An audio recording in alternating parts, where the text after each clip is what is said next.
Hello? I don't, up. Hello? Hi? I don't think it's working. No, I can't. I can only see myself. Really? So I have to look at myself? But I want to have a dialogue with them. It's on now? Oh. Oh. Well, hi everyone. I'm sorry about that. I thought that I would be able to see you and hear you, and apparently I can't. I have to look at myself. And luckily, hopefully, you can still see and hear me though.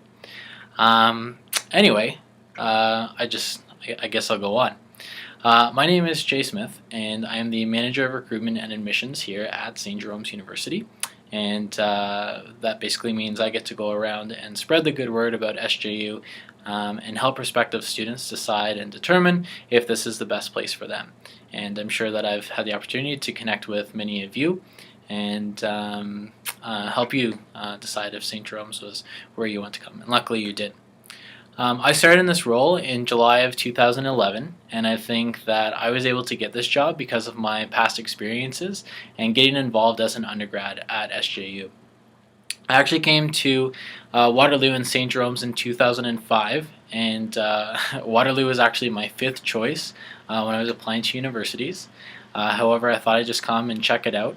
And I was over in the Student Life Center, and I met Sue Brubaker, who some of you may know is the registrar here now.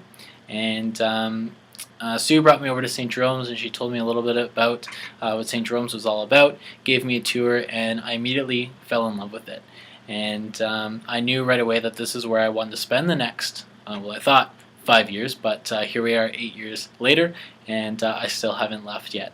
And funny enough, Sue, who showed me over here the first time, is now my boss. So kind of funny how that worked out, and too bad for her, I guess. Anyway, in high school, I was kind of involved, but I was definitely a quiet student and pretty shy. And but when I came to St. Jerome's, it was just really, really easy to meet people. I find that everyone that's connected to St. Jerome's is so friendly and so welcoming. So it really gave me that support that I needed to come out of my shell. And in my first year, I got involved. I went to a ton of different events and different activities, and I started getting to meet a lot of people. Then I started helping my Dawn out with different things, and I helped clean up after different events. And pretty soon that I discovered I wanted to take on a larger role, and I wanted to actually help put on events. So the first main thing that I did was become a frosh leader. I'm sure you all know what that is. But I enjoyed being a frosh leader so much and working with the first year students of the frosh at the time, and I wanted to do more after that. So in my second year, I signed up to be a campus ambassador, and this was back in the day when you actually got paid to give a tour. But for those of you who are ambassadors now, not to worry, it's a bit of a trade-off. Back then, even though I got paid, we actually had really horrible uniforms. You guys now have really great uniforms, and you have an amazing boss, I've heard. So it is a bit of a trade-off. Anyway, I really enjoyed being a campus ambassador. It was a really great opportunity for me because I got to show off my home. I got to brag about how great it was to visiting students. And I got to meet other current students from a bunch of different programs and a bunch of different years and learn all about the cool things that they were involved in and what they did when they lived at St. Jerome's as well.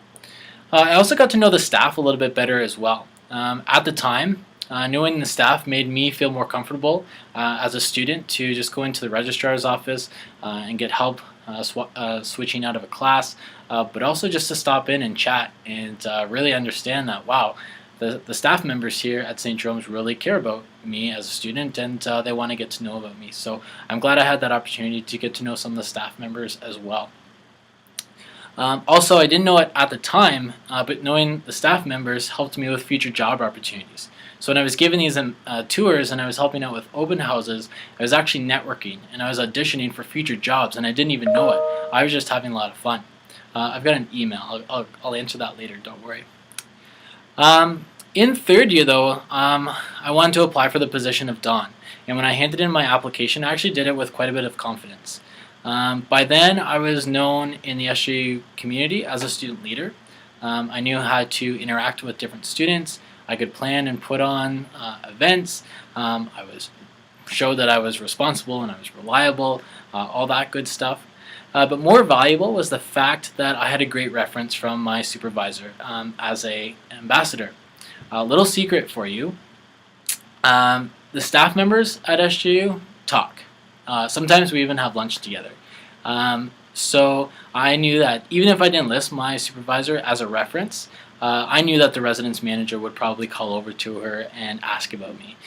Luckily, she gave me a great reference, and I was fortunate enough to become a Don in my 3rd year. And honestly, that was by far the most memorable year of my university career. So at least as a student. And so I highly, highly recommend that for anyone who is looking to stay involved. Being a Don is an incredible opportunity.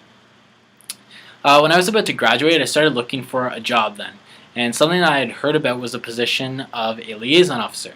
And those are the people who get to travel to high schools in Ontario and promote the University of Waterloo and St. Jerome's. Basically, it's like a glorified student ambassador who gets paid, gets their food, and also gets a car. So pretty sweet gig, I thought, at the time. And so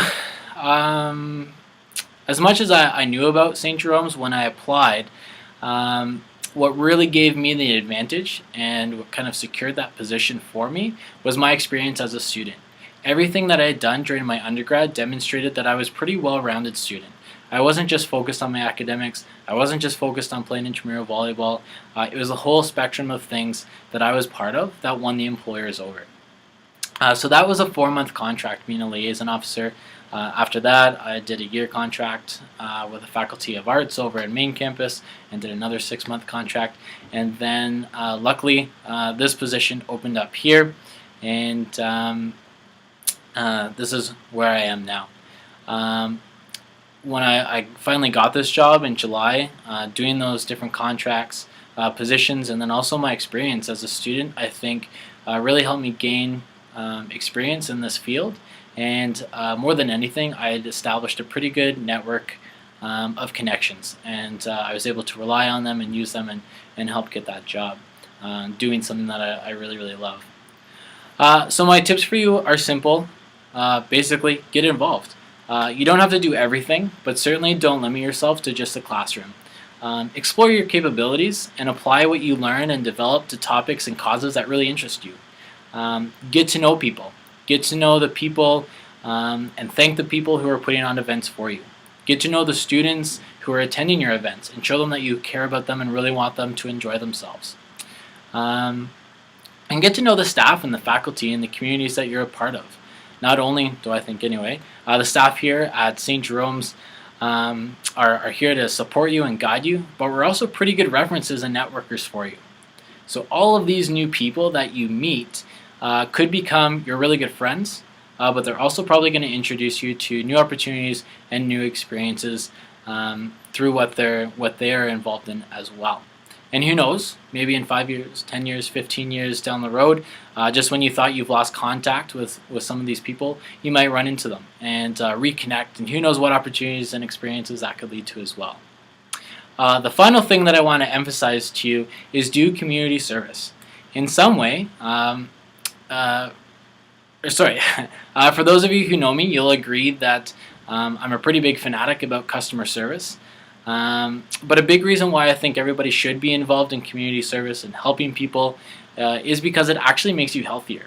There is a professor out of Texas A&M University who's done studies that show people who are engaged in community service in some way, they're healthier, they feel happier, they live longer, their mood is improved, their stress levels are lowered, and their immune systems are strengthened. So why not be selfish and help yourself by helping others? If you have any questions at all, I hope you know where to find me. Enjoy your conference. I hope you learned something new about yourself and about each other. And don't forget to thank the organizers as well. We have a special community here at St. Jerome's, and it's all because of you, the great students we have. So kudos to all of you for taking the initiative and signing up for this conference. And I hope you have a great day.